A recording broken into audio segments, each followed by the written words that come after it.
नमस्कार दोस्तों, स्वागत है आपका हमारे YouTube चैनल में। दोस्तों, फेफड़ों में बलगम स्वस्थ रहने के लिए बेहद ज़रूरी है, क्योंकि बलगम हवा में मौजूद विषैले पदार्थों को फिल्टर कर देता है। लेकिन अगर ज़्यादा मात्रा में बलगम बने तो ये अच्छी बात नहीं। इससे सांस लेने में तकलीफ हो सकती है और भी कई सारे रोगों का ये कारण और लक्षण हो सकते हैं। जिन लोगों को सूखी खांसी आ जाती है, फेफड़ों में सही तरीके से बलगम बाहर नहीं निकल पाता, जिसकी वजह से बार बार खांसी आती है, उन लोगों के लिए आज मैं कुछ बहुत ही आसान घरेलू नुस्खे बताऊंगा, जिसका आप इस्तेमाल करके फेफड़ों में जमे बलगम को आसानी से बाहर निकाल सकते हैं। तो आइए फ्रेंड्स, ये नुस्खा जान लेते हैं। और अगर आपने मेरे चैनल को अभी तक सब्सक्राइब नहीं करा है तो चैनल को सब्सक्राइब करके नोटिफिकेशन बेल को ऑन कर लीजिए, जिससे ऐसी ही अच्छी जानकारी आपके पास हमेशा आती रहे। दोस्तों, अदरक फेफड़ों में जमे हुए सारे बलगम को निकालने में बेहद ही कारगर है। 1 गिलास गर्म पानी में 2 चम्मच अदरक के रस को डालकर पीने से फेफड़ों में जमा हुआ बलगम बाहर निकल जाता है। ऐसा आप दिन में 2 से 3 बार कर सकते हैं। आप चाहें तो अदरक के छोटे से टुकड़े को मुंह में रखकर थोड़ा थोड़ा इसे आप चूस सकते हैं। ऐसा करने से भी फेफड़ों में जमा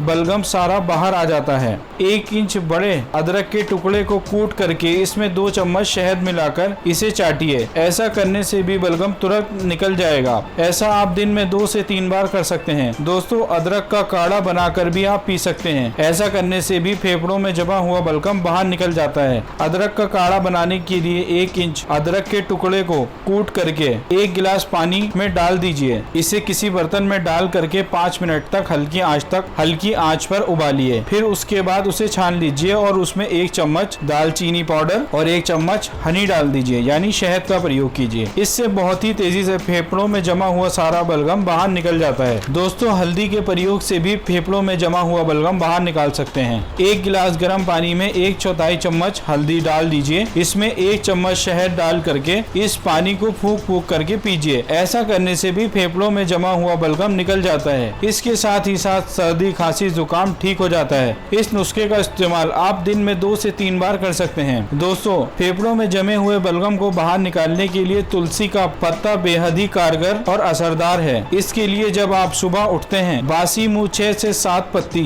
तुलसी मुंह में रख लीजिए और इसका रस धीरे धीरे चूसते रहिए। इससे सर्दी, खांसी, जुकाम ठीक हो जाएगी और लाइफ में आपको ये प्रॉब्लम नहीं होगी। इसके साथ ही साथ फेफड़ों में जमा हुआ बलगम भी निकल जाएगा। आप चाहे तो तुलसी के पत्ते का काढ़ा बनाकर भी पी सकते हैं। काढ़ा बनाने के लिए आप किसी बर्तन में 1 गिलास पानी डालिए, उसमें 15 से 20 तुलसी के पत्ते डालिए और इसको 5 मिनट के लिए हल्की आंच पर उबालिए। इसके बाद इसे छान लीजिए। उसके बाद ये थोड़ा ठंडा हो जाए तो इसके बाद इसे छान लीजिए। इसके बाद अगर थोड़ा शहद मिलाना चाहें तो मिला लीजिए और इसे हल्का गर्म ही आपको पीना है। इस नुस्खे का प्रयोग दिन में 2 से 3 बार कर सकते हैं। अगर आप इस नुस्खे का प्रयोग करेंगे तो ये सुनिश्चित ही कर लीजिए, आपको धूम्रपान बिल्कुल भी नहीं करना है, यानी कि सिगरेट और शराब जैसी चीजों का सेवन आप बिल्कुल ना करें। तभी ये नुस्खे बिल्कुल सही और सटीक काम करेंगे। छाती में जमे हुए, फेफड़ों में जमे हुए बलगम को बाहर निकालने में ये सारे नुस्खे बहुत ही कारगर और असरदार हैं। अगर आपको कोई भी प्रॉब्लम है तो मुझे कमेंट करके बताइए और वीडियो को लाइक और शेयर कीजिए। इस वीडियो को देखने के लिए आपका बहुत बहुत धन्यवाद।